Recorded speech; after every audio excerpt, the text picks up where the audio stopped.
Hi everyone, welcome to a new video. Today we are going to discuss about the ascertainment of opening capital and also the ascertainment of cash and bank balance. For the last few videos we have been discussing about the ascertainment of missing figures related with the conversion of single entry system into double entry system. Single entry system എന്ന ഒരു ചാപ്റ്ററാണ് നമ്മൾ discuss ചെയ്തുകൊണ്ടിരിക്കുന്നത്. ഈ ഒരു ചാപ്റ്ററിൽ single entry system എങ്ങനെ നമുക്കൊരു ഡബിൾ എൻട്രി സിസ്റ്റത്തിലേക്ക് കൺവേർട്ട് ചെയ്യും, അതിന്റെ ഭാഗമായിട്ട് നമുക്ക് ഒരുപാട് മിസ്സിംഗ് ഫിഗേഴ്സ് കണ്ടെത്തേണ്ടതായിട്ടുണ്ട്. സോ അതിൽ നമ്മൾ എങ്ങനെ ഒരു ക്രെഡിറ്റ് സെയിൽസ് അതേപോലെ തന്നെ എങ്ങനെ പർച്ചേസ് കണ്ടെത്താം, നമുക്ക് by using debtors account, creditors account, അതേപോലെ നമ്മുടെ bills receivable account, bills payable account. Last നമ്മൾ ഡിസ്കസ് ചെയ്തത് ഓപ്പണിംഗ് സ്റ്റോക്ക് ആൻഡ് ക്ലോസിംഗ് സ്റ്റോക്കിന്റെ കാൽക്കുലേഷൻ ആണ്. നെക്സ്റ്റ് ഫസ്റ്റ് പറയുന്ന point ascertainment of opening capital. നമുക്കറിയാം ഡബിൾ എൻട്രി സിസ്റ്റം പ്രകാരം നമുക്ക് ഓപ്പണിംഗ് ക്യാപിറ്റലിന്റെ മാത്രം ആവശ്യമുള്ളൂ അല്ലെ. സാധാരണ നമ്മൾ ഡബിൾ എൻട്രി സിസ്റ്റത്തിൽ ഫൈനൽ, അതായത് നമ്മുടെ ബാലൻസ് ഷീറ്റിൽ മാത്രമേ നമ്മൾ ക്യാപിറ്റൽ കാണിക്കുന്നുള്ളൂ. അതായത് നമ്മൾ ലയബിലിറ്റി സൈഡിൽ ഓപ്പണിംഗ് ക്യാപിറ്റലാണ് കാണിക്കുക. എത്രയാണോ നമ്മുടെ ഇനീഷ്യൽ ക്യാപിറ്റൽ അത് മാത്രമേ നമ്മൾ എവിടെ കാണിക്കുള്ളൂ, നമ്മുടെ പുതിയ അല്ലെങ്കിൽ ഒരു വർഷം അവസാനിക്കുന്ന സമയത്ത് നമ്മുടെ ബാലൻസ് ഷീറ്റിന്റെ ലയബിലിറ്റി സൈഡ് കാണിക്കുക. അതിനോട് നമുക്ക് കൂടി നമ്മൾ എന്ത് ചെയ്യും, നെറ്റ് പ്രോഫിറ്റുകൾ ഉണ്ടെങ്കിൽ അത് ആഡ് ചെയ്യും, ഡ്രോയിങ്സ് ഉണ്ടെങ്കിൽ എസ് അങ്ങനെയാണ് നമ്മൾ സാധാരണ ചെയ്യുക. സോ നമുക്ക് എന്ത് മാത്രമേ ആവശ്യമുള്ളൂ, ഡബിൾ എൻട്രി സിസ്റ്റം പ്രകാരം നമുക്ക് ഓപ്പണിംഗ് ക്യാപിറ്റലിന്റെ ആവശ്യമുള്ളൂ. സോ പുതിയതായിട്ട് നമുക്ക് ഓപ്പണിംഗ് ക്യാപിറ്റൽ എങ്ങനെ കണ്ടെത്താൻ പഠിക്കേണ്ടതില്ല. ബിക്കോസ് ഓൾറെഡി നമ്മൾ എന്ത് ചെയ്തിട്ടുണ്ട്, by using opening statement of affairs use ചെയ്ത് നമുക്ക് അറിയാം ഓപ്പണിംഗ് ക്യാപിറ്റലും അതേപോലെ തന്നെ by using closing statement of affairs use ചെയ്തിട്ട് നമ്മൾ എന്ത് ചെയ്യാം, നമ്മുടെ ക്ലോസിംഗ് ക്യാപിറ്റൽ കണ്ടെത്താൻ നമ്മൾ ഓൾറെഡി ഡിസ്കസ് ചെയ്തിട്ടുണ്ട്. സോ അത് കാര്യങ്ങളൊക്കെ അതേപോലെ തന്നെ നമുക്ക് എന്ത് ചെയ്യേണ്ടത്, ഇവിടെ നമ്മുടെ ഓപ്പണിംഗ് ക്യാപിറ്റൽ കണ്ടെത്തേണ്ടത്. സോ നമ്മൾ ആ ഒരു ഏരിയ സ്കിപ്പ് ചെയ്യാണ്. സോ സെയിം ആസ് നമ്മൾ എങ്ങനെയാണോ മുമ്പ് ഡിസ്കസ് ചെയ്തത് അതേപോലെ തന്നെ നമുക്ക് ഓപ്പണിംഗ് ക്യാപിറ്റൽ കണ്ടെത്തേണ്ടത്. നെക്സ്റ്റ് ഇന്ന് ഡിസ്കസ് ചെയ്ത important topic ascertainment of cash or bank balance. നമുക്ക് എന്ത് ചെയ്യണം, നമ്മുടെ ബാലൻസ് ഷീറ്റിലേക്ക് നമുക്ക് ഡബിൾ എൻട്രി സിസ്റ്റത്തിലേക്ക് മാറുന്ന സമയത്ത് നമ്മുടെ ക്യാഷ് ആൻഡ് ബാങ്ക് ബാലൻസുകൾ എത്ര ഉണ്ട് എന്നുള്ളത് അറിയണം. സോ അതിന് വേണ്ടി നമുക്ക് നമ്മുടെ ക്വസ്റ്റ്യനിൽ കുറച്ച് ഹിന്ദികൾ അല്ലെങ്കിൽ കുറച്ച് ഇൻഫർമേഷൻസ് അവൈലബിൾ ആയിരിക്കും. അത് യൂസ് ചെയ്ത് നമുക്ക് എന്ത് ചെയ്യേണ്ടത്, നമ്മുടെ ഒരു ക്യാഷ് ബാലൻസ് അല്ലെങ്കിൽ ക്യാഷ് ബുക്ക് പ്രിപ്പയർ ചെയ്യണം. അതിൽ നമുക്ക് എന്ത് ചെയ്യാം, അതിലൂടെ നമുക്ക് നമ്മുടെ ക്യാഷിന്റെയും അതേപോലെ തന്നെ നമ്മുടെ ബാങ്കിന്റെയും ഓപ്പണിംഗ് ബാലൻസുകളും ക്ലോസിംഗ് ബാലൻസസും കണ്ടെത്താൻ കഴിയും. സോ നമുക്ക് എന്ത് ചെയ്യാം, എങ്ങനെ ഈ ഒരു ക്യാഷ് ബുക്ക് പ്രിപ്പയർ ചെയ്യും, അതിലൂടെ നമുക്ക് എങ്ങനെ നമ്മുടെ ബാലൻസസ് ക്യാഷിന്റെ ആണെങ്കിൽ ക്യാഷ് ബാലൻസിന്റെ അതിന്റെ ഓപ്പണിംഗ് അല്ലെങ്കിൽ ക്ലോസിംഗ്, അതേപോലെ തന്നെ നമുക്ക് ബാങ്കിന്റെ ഓപ്പണിംഗ് അതേപോലെ ക്ലോസിംഗ് ബാലൻസസ് കണ്ടെത്താൻ എന്നുള്ളത് നോക്കാം. സോ നമുക്ക് അതിൽ എക്സാമ്പിൾ ക്വസ്റ്റ്യൻ നോക്കാം. നമ്മൾ ക്വസ്റ്റ്യൻ പറയുന്നത് from the following informations you have been required to prepare the closing balance of cash. ക്യാഷിന്റെ ക്ലോസിംഗ് ബാലൻസ് കണ്ടെത്താനാണ് പറഞ്ഞിട്ടുള്ളത്. തന്നുള്ള ഇൻഫർമേഷനിൽ ഓപ്പണിംഗ് ബാലൻസ് തന്നിട്ടുണ്ട്, അതേപോലെ തന്നെ എമൗണ്ട് റിസീവ്ഡ് ഫ്രം ഡെപ്റ്റേഴ്സ് തന്നിട്ടുണ്ട്, ഡെപ്റ്റേഴ്സിന് വേണ്ടി ക്യാഷ് കിട്ടിയതാണ്, അതേപോലെ തന്നെ സെയിൽസ് തന്നിട്ടുണ്ട്, ദെൻ ഇൻട്രസ്റ്റ് റിസീവ്ഡ്, ഒരു ഇൻട്രസ്റ്റ് എന്തിന്റെ ഒരു ഇൻട്രസ്റ്റ് നമുക്ക് കിട്ടിയതായിട്ടുണ്ട്, കമ്പനിയിലേക്കാണ് കിട്ടിയത്. സോ ഇൻട്രസ്റ്റ് റിസീവ്ഡ് ഉണ്ട്. ദെൻ അതേപോലെ തന്നെ salary paid, wages paid, then bills payable paid. നമ്മൾ ബിൽസ് പേബിൾ പെയ്ഡ് മീൻസ് എന്താണ്, നമ്മൾ ക്യാഷ് കൊടുക്കാനുള്ളത് തൽക്കാലം നമ്മൾ ബിൽസ് പേബിൾ ആണ് കൊടുക്കുക. പീരീഡ് എന്ത് ചെയ്യും, മെച്യൂരിറ്റി പീരീഡ് എത്തുന്ന സമയത്ത് നമ്മൾ അത് ക്യാഷ് ആക്കി നമ്മൾ കൊടുക്കാറുണ്ട്. സോ ബിൽസ് പേബിൾ പെയ്ഡ് തന്നിട്ടുണ്ട്. Then amount paid to creditors തന്നിട്ടുണ്ട്. Then general expenses and drawings. അത്രയും ഐറ്റംസ് ആണ് നമുക്ക് തന്നിട്ടുള്ളത്. സോ ഒരു ക്യാഷ് ബുക്ക് വരയ്ക്കുന്ന സമയത്ത് നമുക്ക് എന്ത് ചെയ്യാം, നമുക്കറിയാം അതിന്റെ ഏതെല്ലാമാണ് നമ്മുടെ ഇൻകംസ്, ഏതെല്ലാമാണ് നമ്മുടെ എക്സ്പെൻസസ് എന്നുള്ളത് നമ്മൾ സെപ്പറേറ്റ് കാണിക്കണം. സോ ക്യാഷ് ബുക്കിന്റെ ഫോർമാറ്റ് നമുക്ക് നോക്കാം. ആൻഡ് എന്ത് ചെയ്യാം, ഈ ഒരു പ്രോബ്ലം എങ്ങനെ നമുക്ക് ഫൈൻഡ് ഔട്ട് ചെയ്യണം. ഈ ഒരു പ്രോബ്ലം ഓക്കെ, നമുക്ക് ആൻസർ നോക്കാം. നമ്മുടെ ക്യാഷ് ബുക്ക് വരച്ചിട്ട് ഫോർമാറ്റ് ഒരു ഡെബിറ്റ് സൈഡും ഒരു ക്രെഡിറ്റ് സൈഡും സാധാരണ ലെഡ്ജറിന്റെ ഫോർമാറ്റ് ആണ്. ക്യാഷ് ബുക്ക് വരയ്ക്കുമ്പോൾ അതിന്റെ പ്രത്യേകത എന്ന് വെച്ചാൽ ഡെബിറ്റ് സൈഡിൽ നമ്മൾ വരുമാനങ്ങൾ കാണിക്കും, ക്രെഡിറ്റ് സൈഡിൽ നമ്മൾ എക്സ്പെൻസസ് കാണിക്കും. അതായത് നമുക്ക് ഒരു എക്സാമ്പിൾ എടുത്ത് നോക്കിയാൽ ഏതെങ്കിലും ക്യാഷ് കമ്പനിയിലേക്ക് കിട്ടുമ്പോൾ അപ്പോൾ ഒരു ഇൻട്രസ്റ്റ് കിട്ടുമെന്ന് വിചാരിക്കാം, കമ്പനിയിലേക്ക് ഇൻട്രസ്റ്റ് കിട്ടിയിട്ടുണ്ട്. സോ കമ്പനി നമ്മുടെ ജനറൽ എൻട്രി വരെ cash account debtor to interest. So cash account debtor ആണ്, ക്യാഷ് ഇൻക്രീസ് ചെയ്യും അല്ലെ. നമ്മൾ ക്യാഷ് എന്നുള്ള വരുമാനം വരുന്ന സമയത്ത് എന്താണ്, അതൊരു അസറ്റ് ആണ്. ക്യാഷ് എന്നുള്ള കമ്പനിയെ സംബന്ധിച്ചിടത്തോളം ഒരു അസറ്റ് ആണ്. സോ അസറ്റ് ഇൻക്രീസ് ചെയ്യുമ്പോൾ നമ്മളത് ഡെബിറ്റ് ചെയ്യാനുള്ള അക്കൗണ്ടിങ് ബേസിക് റൂൾസ് ഒക്കെ ഉണ്ട്. സോ അത് പ്രകാരം എന്ത് ചെയ്യും, നമ്മൾ ക്യാഷ് അക്കൗണ്ട് ഡെബിറ്റർ, ക്യാഷ് അക്കൗണ്ടിനെ ഡെബിറ്റ് ചെയ്യണം. സോ എങ്ങനെ, എന്താണ്, ഏത് രീതിയിലാണ് നമുക്ക് ക്യാഷ് കിട്ടിയിട്ടുള്ളത്, ബൈ ഇൻട്രസ്റ്റ് അല്ലെ. സോ ഇൻട്രസ്റ്റ് മുഖേന നമുക്ക് ക്യാഷ് വന്നിട്ടുള്ള സോ ബാങ്ക് അക്കൗണ്ട് നമ്മുടെ ക്യാഷ് ബുക്ക് എന്ത് ചെയ്യണം, നമ്മൾ ക്യാഷ് അക്കൗണ്ടിനെ നമ്മൾ ഡെബിറ്റ് ചെയ്യണം. സോ ആ പ്രകാരമാണ് നമ്മൾ വരുമാനങ്ങൾ ഡെബിറ്റ് സൈഡും അതേപോലെ തന്നെ എക്സ്പെൻസസ് ക്രെഡിറ്റ് സൈഡും കാണിക്കും. സോ നമുക്ക് തന്ന ഇൻഫർമേഷൻസിൽ ഫസ്റ്റ് പറഞ്ഞിട്ടുള്ള എന്താണ്, നമ്മുടെ ഓക്കെ നമ്മൾ ഓപ്പണിംഗ് ബാലൻസ് തന്നിട്ടുണ്ട്. സോ ഓപ്പണിംഗ് ബാലൻസ് അതായത് ബാലൻസ് ബ്രോഡ്, അതായത് കഴിഞ്ഞ വർഷത്തെ ബാലൻസ് ആണ് നമ്മൾ ഈ വർഷത്തെ ഓപ്പണിംഗ് ബാലൻസ്. കഴിഞ്ഞ വർഷത്തെ ക്ലോസിംഗ് ബാലൻസ് ആണ് ഈ വർഷത്തെ ഓപ്പണിംഗ് ബാലൻസ്. എമൗണ്ട് വന്നിട്ടുള്ളത് 1000 രൂപ ഓപ്പണിംഗ് ബാലൻസ് ഉണ്ട്. നെക്സ്റ്റ് വന്നിട്ടുള്ളത് ഡെപ്റ്റേഴ്സ്, അതായത് നമ്മൾ ചെയ്തിട്ടുണ്ട് ക്യാഷ് നമുക്ക് ഡെപ്റ്റേഴ്സിന്റെ കയ്യിൽ നിന്ന് കിട്ടിയിട്ടുണ്ട്. സോ നെക്സ്റ്റ് ക്യാഷ് റിസീവ് ചെയ്യാണ് ഫ്രം ഡെപ്റ്റേഴ്സ്. സോ ഡെപ്റ്റേഴ്സിന് കാണിക്കാം, നമുക്ക് ക്യാഷ് അക്കൗണ്ട് ടു ഡെപ്റ്റേഴ്സിന് കാണിച്ചാൽ മതി. എമൗണ്ട് വന്നിട്ടുള്ളത് 20,000. 20,000 ക്യാഷ് കിട്ടിയിട്ടുണ്ട്. നെക്സ്റ്റ് ഐറ്റം സെയിൽസ് വന്നിട്ടുണ്ട്. അത് ക്യാഷ് തന്നെയാണല്ലോ. അപ്പൊ ഈ സെയിൽസ് നടക്കുമ്പോൾ കമ്പനിയിലേക്ക് ക്യാഷ് കിട്ടണം. സോ വരുമാനമാണ് കാണിക്കാം. സെയിൽസ് എമൗണ്ട് തന്നിട്ടുള്ളത് 10,000, 10,000 രൂപ സെയിൽസിന്റെ എമൗണ്ട് തന്നിട്ടുണ്ട്. Next item interest received. ഏതൊരു ഇൻട്രസ്റ്റ് കമ്പനിയിലേക്ക് കിട്ടിയിട്ടുണ്ട്. കമ്പനി എന്തെങ്കിലും ബാങ്കിൽ അല്ലെങ്കിൽ മറ്റെന്തെങ്കിലും സെക്യൂരിറ്റീസിലോ മറ്റെന്തെങ്കിലും പ്രോപ്പർട്ടിയിൽ ഇൻവെസ്റ്റ് ചെയ്തിട്ടുണ്ടെങ്കിൽ അതിന് മുകളിലുള്ള ഇൻട്രസ്റ്റ് ആണ്. സോ ഇൻട്രസ്റ്റ് റിസീവ്ഡ് ആണ് പറഞ്ഞിട്ടുള്ളത്. സോ അതൊരു വരുമാനം കാണിക്കാം. എമൗണ്ട് 500. നെക്സ്റ്റ് ഐറ്റം നോക്കാം. സാലറി ഓഫ് കോഴ്സ് ഒരു എക്സ്പെൻസ് ആണ്. സോ എന്ത് ചെയ്യാം, ചെലവ് കാണിക്കുന്നത് ക്രെഡിറ്റ് സൈഡിലാണ്. So first item salary amount എന്നുള്ളത് 1,200. നെക്സ്റ്റ് ഐറ്റം വേജസ് ആണ്. ഒരു ഡയറക്റ്റ് എക്സ്പെൻസ് ആണ് വേജസ്. സോ എക്സ്പെൻസ് നമുക്ക് ക്രെഡിറ്റ് സൈഡിൽ കാണിക്കാം. വേജസ് എമൗണ്ട് എന്നുള്ളത് 800.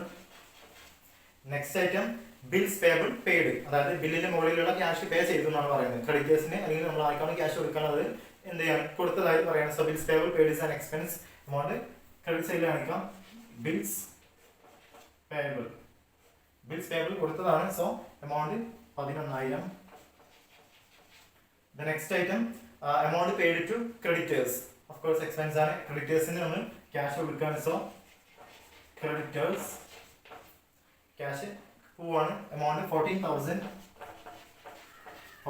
എക്സ്പെൻസ്. അടുത്ത ഐറ്റം ജനറൽ എക്സ്പെൻസ്. അതിന് കൂടെ തന്നെ പറയുന്നുണ്ട് എക്സ്പെൻസ് ആണെന്നുള്ളത്. സോ കാണിക്കാം എക്സ്പെൻസ് ആയിട്ട് ജനറൽ എക്സ്പെൻസ് എമൗണ്ട് എന്നുള്ളത് 500. അടുത്ത ഐറ്റം ഡ്രോയിങ്സ് എന്ന് വെച്ചാൽ എന്താണ്, കമ്പനിയുടെ ഓണേഴ്സ് അല്ലെങ്കിൽ കമ്പനിയുടെ ഷെയർ ഹോൾഡേഴ്സ് അവരുടെ പേഴ്സണൽ പർപ്പസിന് വേണ്ടി ക്യാഷ് ബിൽ ഭരിക്കണം. സോ കമ്പനിയിൽ നിന്ന് ക്യാഷ് പോകാൻ ഒരു എക്സ്പെൻസ് ആണ്. കമ്പനിയെ സംബന്ധിച്ചിടത്തോളം എക്സ്പെൻസ് ആണ്. So drawings amount 2,000. സോ ഇത്രയും ഐറ്റംസ് ആണ് നമുക്ക് ക്വസ്റ്റ്യൻ വന്നിട്ടുള്ള എന്ത് ചെയ്യാം, നമ്മുടെ ഏത് സൈഡാണ് നമുക്ക് കൂടുതൽ നമുക്ക് എന്ത് ചെയ്യാം ടോട്ടലായിട്ട് എഴുതാൻ തന്നെ എവിടെയാണ് ബാലൻസ് ചെയ്യുന്നത് നമുക്ക് ക്ലോസിംഗ് ബാലൻസ് ആയിട്ട് അല്ലെങ്കിൽ ബാലൻസ് ക്യാരി ഇടാൻ വേണ്ടി കാണിക്കാം. സോ ടോട്ടൽ ചെയ്യുന്ന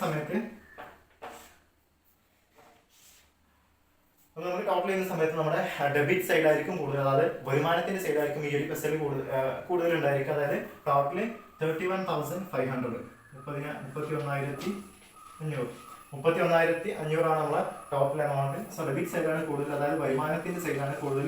വിച്ച് മീൻസ് കമ്പനിക്ക് എക്സ്പെൻസിനേക്കാൾ കൂടുതലുള്ളത് വരുമാനങ്ങൾ തന്നെയാണ്. അങ്ങനെയാണെങ്കിൽ വരുമാനം കൂടുതലും ചെലവ് കുറവാണെങ്കിൽ കമ്പനിക്ക് ആവശ്യം എന്താ, ക്യാഷ് ബാലൻസ് ഉണ്ട്. സോ ബാലൻസ് ക്യാരി ഡൗൺ വന്നിട്ടുള്ളത് ഈ 31,500 എമൗണ്ടുകൾ ലെസ് ചെയ്ത് കിട്ടുന്ന ബാക്കി ബാലൻസിങ് ഫിഗർ 2,000. സോ നമ്മുടെ closing balance of cash is equal to 2,000. ഈ ഒരു ബസ്സിൽ നമുക്ക് ബാങ്കിനെ പറ്റിയുള്ള ഒരു ഡീറ്റെയിൽസും തന്നിട്ടില്ല. സോ ഇതിൽ നമുക്ക് ബാങ്ക് ബാലൻസുകൾ കണ്ടെത്താനില്ല. സോ എന്ത് ചെയ്യാം, അങ്ങനെയാണ് നമ്മളൊരു ക്യാഷ് ബുക്ക് പ്രിപ്പയർ ചെയ്യുന്നത്. ഏറ്റവും സിമ്പിൾ ആയിട്ടുള്ള ഒരു ക്യാഷ് ബുക്ക് ആണ്. ദെൻ നമുക്ക് മറ്റൊരു ക്യാഷ് ബുക്ക് പ്രിപ്പറേഷൻ കൂടി വരാം നോക്കാം. അതായത് നമ്മുടെ ബാങ്ക് ബാലൻസിനെ കൂടി ഇൻക്ലൂഡ് ചെയ്യിച്ചുകൊണ്ടുള്ള ഒരു ക്വസ്റ്റ്യൻ കൂടി ജസ്റ്റ് നോക്കാം. സോ ഇതാണ് ഏറ്റവും ബേസിക് ആയിട്ടുള്ള ക്യാഷ് ബുക്കിന്റെ ഒരു ഫോർമാറ്റ്. ആദ്യം മനസ്സിലാക്കാൻ ക്യാഷ് ബുക്കിന്റെ ഡെബിറ്റ് സൈഡിൽ നമ്മൾ എക്സ്പെൻസ് വരുമാനങ്ങളും ക്രെഡിറ്റ് സൈഡിൽ നമ്മൾ എക്സ്പെൻസസ് ആണ് കാണിക്കുക. ദെൻ യൂഷ്വലി നമ്മൾ ചെയ്യുന്ന പോലെ തന്നെ നമുക്ക് ടോട്ടൽ ബാലൻസ് കാണുന്നുണ്ടെങ്കിൽ ടോട്ടൽ ചെയ്യാം. ദെൻ എന്ത് ചെയ്യാം, മൈനസ് ചെയ്യുക. ഏത് സൈഡിലാണ് കൂടുതൽ ദെൻ കുറവുള്ള എമൗണ്ടുകൾ മൈനസ് ചെയ്യുക, ബാലൻസ് കാണാം. സോ നെക്സ്റ്റ് ഒരു ക്വസ്റ്റ്യനും കൂടി നമുക്ക് നോക്കാം. ഓക്കെ, നമുക്ക് ക്യാഷ് ബുക്ക് പ്രിപ്പയർ ചെയ്യാനുള്ള രണ്ടാമത്തെ ക്വസ്റ്റ്യനും കൂടി നോക്കാം. താഴെ കുറച്ച് ഇൻഫർമേഷൻസ് തന്നിട്ടുണ്ട്. First point opening cash balance, ക്യാഷിന്റെ ഓപ്പണിംഗ് ബാലൻസ് തന്നിട്ടുണ്ട്. രണ്ടാമത്തെ ഐറ്റം ബാങ്ക് ഓവർ ഡ്രാഫ്റ്റ്. ഈ ഒരു കാര്യം ഒന്ന് ശ്രദ്ധിക്കാൻ നമുക്കത് ആൻസർ ചെയ്യുന്ന സമയത്ത് നോക്കാം. സോ ബാങ്ക് ഓവർ ഡ്രാഫ്റ്റ് എന്ന് പറഞ്ഞിട്ട് എമൗണ്ട് തന്നിട്ടുണ്ട്. നെക്സ്റ്റ് ഐറ്റം ഡെപ്റ്റേഴ്സ്, അതായത് നമ്മൾ amount received from debtors, cash received from debtors തന്നിട്ടുണ്ട്. അതേപോലെ തന്നെ നെക്സ്റ്റ് ഐറ്റം സാലറി, അതായത് സാലറി ഒരു എക്സ്പെൻസ് ആണ്, സാലറി കൊടുത്തിട്ടുണ്ട്. മറ്റൊരു ഐറ്റം ബിൽസ് റിസീവ്ഡ്, നമുക്ക് ക്യാഷ് റിസീവ് ചെയ്തതാണ്. നമുക്ക് എന്ത് ചെയ്യണം, മുമ്പ് ക്യാഷ് കിട്ടാണ്ട് as in the form of bills received, അതായത് ഡെപ്റ്റേഴ്സുമായിട്ടുള്ള ഡീലിംഗ്സിലാണ് നമുക്ക് ബിൽസ് റിസീവ്ഡ് വരിക. ക്യാഷ് കിട്ടാനുള്ള സമയത്ത് മീൻസ് ക്യാഷ് പേ ചെയ്യാൻ ഇല്ലാത്ത സമയത്ത് എന്ത് ചെയ്യും, നമുക്ക് ബിൽസ് റിസീവ്ഡ് ആയിരിക്കും കിട്ടുന്നുണ്ടായിരിക്കുക. സോ അല്ലെങ്കിൽ ബിൽസ് റിസീവ്ഡ് ആയിരിക്കും ആക്സെപ്റ്റ് ചെയ്യുന്നുണ്ടായിരിക്കുക. സോ അതെന്ത് ചെയ്യുന്നുണ്ട്, പിന്നീട് ക്യാഷ് കിട്ടിയിട്ടുണ്ട്. നെക്സ്റ്റ് മറ്റൊരു ഐറ്റം വേജസ് പെയ്ഡ്, അതേപോലെ ബിൽസ് പേബിൾ പെയ്ഡ് വന്നിട്ടുണ്ട്. Then creditors amount paid to creditors വന്നിട്ടുണ്ട്. Then general expense. Then next item cash in hand at the end, അതായത് ഓപ്പണിംഗ് ക്യാഷും തന്നിട്ടുണ്ട്, ക്ലോസിംഗ് ക്യാഷും തന്നിട്ടുണ്ട് അല്ലേ. അങ്ങനെയാണെങ്കിൽ നമുക്ക് ഈ ഒരു ക്യാഷ് ബുക്ക് എന്തിനു വേണ്ടി യൂസ് ചെയ്യാം, നമ്മുടെ ബാങ്ക് ബാലൻസ് കണ്ടെത്താൻ വേണ്ടി യൂസ് ചെയ്യാം. സോ ഒന്നാമത്തെ ഐറ്റത്തിൽ നിന്ന് സ്റ്റാർട്ട് ചെയ്യാം. First item opening cash balance ആണ്, അഥവാ opening balance carry down. Balance carried on അഥവാ നമ്മുടെ ഓപ്പണിംഗ് ബാലൻസ് ആണ് എമൗണ്ട് 800 800 രൂപ ഓപ്പണിംഗ് ബാലൻസ് ഉണ്ട്. രണ്ടാമത് തന്ന ഐറ്റം ബാങ്ക് ഓവർ ഡ്രാഫ്റ്റ് ആണ്. ഒന്ന് നോട്ട് ചെയ്യാൻ പറഞ്ഞ ഐറ്റാണ് ബാങ്ക് ഓവർ ഡ്രാഫ്റ്റ് എന്ന് വെച്ചാൽ എന്താണ്? ബാങ്കിൽ എന്ത് ചെയ്യുക, നമ്മുടെ അക്കൗണ്ടിൽ ഉള്ളതിനേക്കാൾ കൂടുതൽ ക്യാഷ് നമ്മൾ എന്ത് ചെയ്യുക, പിൻവലിക്കുക. അതായത് നമ്മുടെ കയ്യിൽ നമ്മുടെ ബാങ്ക് അക്കൗണ്ടിൽ എന്തുണ്ട്, ഒരു 10,000 റുപ്പീസ് ഉണ്ട്. പക്ഷെ നമുക്ക് എന്താണ് ആവശ്യം, ഒരു 11,000 അത്യാവശ്യമുണ്ട്.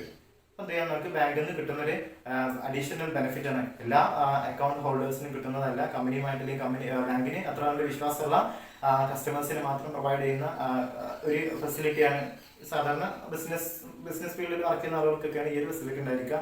നമുക്ക് നോക്കണ്ട, എന്ത് ചെയ്യാം, നമ്മുടെ ബാങ്ക് ഓവർ ഡ്രാഫ്റ്റ് വന്നിട്ടുണ്ട്. അതായത് അത് ഉദ്ദേശിക്കുന്നത് എന്താണ്, നമ്മുടെ ബാങ്കിൽ സീറോ ബാലൻസ് ആണ്, പ്ലസ് മൈനസ് ആണ് അല്ലേ. നമ്മുടേതായിട്ടുള്ള ഒരു ബാലൻസ് ഇവിടെ ഇല്ല, നമുക്ക് ബാങ്ക് ബാലൻസിൽ ഇല്ല. എന്താണ്, ബാങ്ക് നമ്മൾ അങ്ങോട്ട് ക്യാഷ് കൊടുക്കാനാണ്. സോ ഈ തന്നൊരു ഫിഗർ, ബാങ്ക് ഓവർ ഡ്രാഫ്റ്റ് എന്ന് പറഞ്ഞിട്ട് തന്നൊരു ഫിഗർ നമ്മൾ ഓപ്പണിംഗ് ബാലൻസ് ആയിട്ടാണ് കാണിക്കേണ്ടത്. അതായത് ഒരു വർഷം കഴിയുന്ന സമയത്ത് നമ്മൾ എന്താണ്, ബാങ്കിന് ക്യാഷ് അങ്ങോട്ട് കൊടുക്കാനാണ്. അഥവാ എന്താ, നമ്മുടെ ഓപ്പണിംഗ് ബാലൻസ് ആയിട്ടുള്ളത് എന്താണ്, നമുക്കൊരു നെഗറ്റീവ് ഫിഗർ ആണ്, ഒരു മൈനസ് ഫിഗർ ആണ്. ഇവിടെ തന്നിട്ടുള്ള എമൗണ്ട് 500, ബാങ്ക് ഓവർ ഡ്രാഫ്റ്റ് എന്ന് പറഞ്ഞിട്ട് 500 റുപ്പീസ് ആണ്. അതായത് നമ്മൾ ബാങ്കിന് കൊടുക്കാനുള്ള എമൗണ്ട് ആണല്ലേ. ഒരു വർഷം കഴിഞ്ഞ സമയത്ത് നമ്മൾ ബാങ്കിന് അങ്ങോട്ടാണ് ക്യാഷ് കൊടുക്കുക. നമ്മൾ കൂടുതൽ ഓവർ ഡ്രാഫ്റ്റ് ചെയ്തിട്ടുണ്ട്. സോ 500 രൂപ നമ്മൾ ബാങ്കിന് അങ്ങോട്ട് കൊടുക്കണം. ഈ ഒരു ബാങ്ക് ഓവർ ഡ്രാഫ്റ്റ് നമുക്ക് എന്ത് ചെയ്യാം, ബാങ്കിന്റെ ഓപ്പണിംഗ് ബാലൻസ് ആയിട്ട് ട്രീറ്റ് ചെയ്യാം. സോ അത് കാണിക്കേണ്ടത് നമ്മൾ നമ്മുടെ ക്രെഡിറ്റ് സൈഡിലാണ്. ബിക്കോസ് അത് നമ്മൾ അങ്ങോട്ട് കൊടുക്കാനുള്ള ക്യാഷ് ആണ് ബാങ്ക് ഓവർ ഡ്രാഫ്റ്റ്. സോ സാധാരണ കേസിൽ നമുക്ക് ക്യാഷ് ബാലൻസ്, അതുപോലെ തന്നെ ബാങ്ക് ബാലൻസിന്റെ ക്യാഷ് ബാലൻസ് നമ്മൾ കാണിച്ചു. ഒരു കഴിഞ്ഞ വർഷത്തെ ക്യാഷ് ബാലൻസ് ഈ വർഷത്തെ ഓപ്പണിംഗ് ബാലൻസ് ആയിട്ട് നമ്മൾ അവിടെ കാണിച്ചു ഡെബിറ്റ്. അതായത് അസറ്റ് ഇൻക്രീസ് ചെയ്യുമ്പോൾ സാധാരണ നമ്മൾ എന്താ ചെയ്യാം, നമ്മൾ ഡെബിറ്റ് സൈഡിലാണ് കാണിക്കുക. അസറ്റ് ഇൻക്രീസ് ചെയ്യുമ്പോൾ ഡെബിറ്റും, അസറ്റ് ഡിക്രീസ് ചെയ്യുന്ന സമയത്ത് ക്രെഡിറ്റും. സോ എന്താണ്, ബാങ്ക് എന്നുള്ളത് കമ്പനിയെ സംബന്ധിച്ചുള്ള ഒരു അസറ്റ് ആണ്.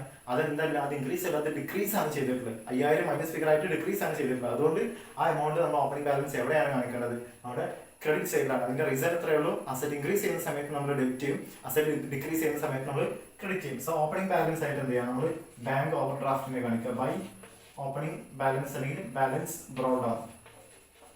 ബാലൻസ് ബ്രോഡ് ഡൗൺ ബ്രാക്കറ്റിൽ എന്ത് ചെയ്യാം, നമ്മുടെ ബാങ്ക് ഓവർ ഡ്രാഫ്റ്റ് BOD എന്ന് കാണിക്കുന്നുണ്ട്. എമൗണ്ട് വന്നിട്ടുള്ളത് 500 രൂപ. The next item amount received from debtors ആണ്. സോ ക്യാഷ് റിസീവ്ഡ് ആണ് ഫ്രം ഡെപ്റ്റേഴ്സ്. എമൗണ്ട് വന്നിട്ടുള്ളത് 30,000 എമൗണ്ട് വന്നിട്ടുണ്ട്, 30,000. ദ നെക്സ്റ്റ് ഐറ്റം സാലറി ആണ്. സാലറി മീൻസ് എക്സ്പെൻസ് ആണ്. നമ്മൾ കഴിഞ്ഞ പ്രോപ്പർട്ടിയിൽ ചെയ്ത salaries and expense. Then amount വന്നിട്ടുള്ളത് 1200. ദെൻ അടുത്ത ഐറ്റം ബിൽസ് റിസീവബിൾ റിസീവ്ഡ്. ബിൽസ് റിസീവബിളിന് മുകളിൽ ക്യാഷ് കിട്ടിയിട്ടുണ്ട്. സോ ബിൽസ് റിസീവബിൾ എമൗണ്ട് 9,200, 9,200 രൂപയാണ് ബിൽസ് റിസീവബിൾ റിസീവ് ചെയ്തിട്ടുള്ളത്. Next item wages. വേജസ് എന്ന് വെച്ചാൽ നമ്മൾ കൂലി കൊടുക്കുന്നതാണ്. So wages is an expense. Amount 1,500 രൂപയാണ് വേജസ് വന്നിട്ടുള്ളത്. അടുത്ത ഐറ്റം ബിൽസ് പേയബിൾ പെയ്ഡ്. ഒരു എക്സ്പെൻസ് ആണ്. നമ്മൾ ബിൽസ് റിസീവബിൾ റിസീവ്ഡ് എന്ന് പറഞ്ഞ പോലെ തന്നെ ബിൽസ് പേയബിൾ പെയ്ഡ് ഒരു എക്സ്പെൻസ് ആണ്. So bills payable is equal to amount തന്നിട്ടുള്ളത് 14,000, 14,000 രൂപയാണ് നമ്മൾ എമൗണ്ട് തന്നിട്ടുള്ളത്. അടുത്തായിട്ട് ക്രെഡിറ്റേഴ്സിന് ക്യാഷ് കൊടുത്തു. എമൗണ്ട് പെയ്ഡ് ടു ക്രെഡിറ്റേഴ്സ് ആണ്. സോ എക്സ്പെൻസ് ആണ്. ക്രെഡിറ്റേഴ്സ് എമൗണ്ട് സെയിം ആസ് 14,000, അതും 14,000 രൂപയുടെ എക്സ്പെൻസ് വന്നിട്ട്. അടുത്ത ഐറ്റം ജനറൽ എക്സ്പെൻസ് ആണ്. കഴിഞ്ഞ ക്വസ്റ്റ്യൻ ചെയ്തു നമ്മൾ ജനറൽ എക്സ്പെൻസ്. എമൗണ്ട് വന്നിട്ടുള്ളത് 1,000 റുപ്പീസ്. 1,000 റുപ്പീസ് ജനറൽ എക്സ്പെൻസ് വന്നിട്ടുണ്ട്. അടുത്ത ഐറ്റം ക്ലോസിംഗ് ക്യാഷ് ബാലൻസ്. അഥവാ നമ്മളെ ക്യാഷിന്റെ ക്ലോസിംഗ് ബാലൻസ് നമുക്ക് തന്നിട്ടുണ്ട്. So balance carried on. Cash balance ആണ്. Balance carried on. ഒരു ക്യാഷ് ബാലൻസ് ആയതുകൊണ്ട് നമുക്ക് ബ്രാക്കറ്റിൽ ജസ്റ്റ് നോട്ട് ചെയ്യാം. ക്യാഷ് ബാലൻസ് വന്നിട്ട് ക്ലോസിംഗ് ബാലൻസ് ക്യാഷിന്റെ തന്നിട്ടുള്ളത് ₹500, 500 രൂപ ക്യാഷ് ബാലൻസ് തന്നിട്ടുണ്ട്. സോ അത്രയും ഫിഗേഴ്സ് ആണ് നമുക്ക് എന്ത് ഈ ഒരു ക്വസ്റ്റ്യൻ തന്നിട്ടുള്ളത്. ഇനി എന്ത് ചെയ്യണം, നമ്മുടെ മിസ്സിംഗ് ഫിഗർ അഥവാ നമ്മുടെ ബാലൻസിങ് ഫിഗർ. അപ്പൊ നമുക്ക് ക്യാഷിന്റെ ഓപ്പണിംഗ് ബാലൻസ് തന്നിട്ടുണ്ട്, ക്യാഷിന്റെ ക്ലോസിംഗ് ബാലൻസ് തന്നിട്ടുണ്ട്. ദെൻ ബാങ്കിന്റെ ഓപ്പണിംഗ് ബാലൻസ് ഒരു നെഗറ്റീവ് ഫിഗർ ആണ് എങ്കിലും നമുക്ക് ബാങ്കിന്റെ ഓപ്പണിംഗ് ബാലൻസ് കിട്ടിയിട്ടുണ്ട്. ഇനി എന്ത് ചെയ്യാം, നമുക്ക് ഇതൊന്ന് ടോട്ടൽ ചെയ്തിട്ട് ബാലൻസ് ചെയ്ത് സൈഡിലാണ് വരുന്നത് നോക്കാം. സോ ടോട്ടൽ ചെയ്യാം. ഒക്കെ രണ്ട് സൈഡും കമ്പയർ ചെയ്യുന്ന സമയത്ത് നമുക്ക് നമ്മുടെ ഡെബിറ്റ് സൈഡാണ് കൂടുതൽ. ഡെബിറ്റ് സൈഡിൽ 3 ഐറ്റംസ് ഓപ്പണിംഗ് ബാലൻസ്, അതുപോലെ തന്നെ ഡെപ്റ്റേഴ്സിന്റെ ബിൽസ് റിസീവബിൾ ടോട്ടൽ ആഡ് ചെയ്യുന്ന സമയത്ത് 40,000 ടോട്ടൽ എമൗണ്ട്. 40,000. സോ 40,000 ആണ് നമ്മുടെ ടോട്ടൽ എമൗണ്ട്. സോ എന്താണ് ഈ ഒരു ക്യാഷ് ബുക്കിന് പ്രത്യേകത, നമ്മുടെ വരുമാനത്തിന്റെ സൈഡ് തന്നെയാണ് ഇത് കൂടുതൽ. ഇത് നമുക്ക് വരുമാനത്തെക്കാൾ കുറഞ്ഞ എക്സ്പെൻസേ ഉള്ളൂ. സോ കമ്പാരിറ്റീവ്ലി നമ്മുടെ വരുമാനം കൂടുതലാകുമ്പോൾ എക്സ്പെൻസ് കുറവാണെങ്കിൽ നമുക്ക് ബാലൻസ് വരുന്നത് നമ്മുടെ ക്രെഡിറ്റ് സൈഡിലാണ്. സോ ബാലൻസിങ് ഫിഗർ ആയിട്ട് നമുക്ക് കിട്ടിയിട്ടുള്ള എമൗണ്ട് 7500, 7500. ഈ 7500 എന്താണ് നമ്മുടെ ക്ലോസിംഗ് ബാലൻസ് ആണ്. എന്തിന്റെ? ക്യാഷ് ബാലൻസ് അല്ല, ബിക്കോസ് നമുക്ക് ക്യാഷിന്റെ ഓപ്പണിംഗ് ബാലൻസും ക്ലോസിംഗ് ബാലൻസും തന്നിട്ടുണ്ട്. ദെൻ ബാങ്കിന്റെ ഓപ്പണിംഗ് ബാലൻസ് കിട്ടിയിട്ടുണ്ട്. സോ ഇതെന്താണ്? നമ്മുടെ ബാങ്കിന്റെ ക്ലോസിംഗ് ബാലൻസ്, ബാലൻസ് ക്യാരിഡ്, അതായത് ബാങ്കിന്റെ ക്ലോസിംഗ് ബാലൻസ്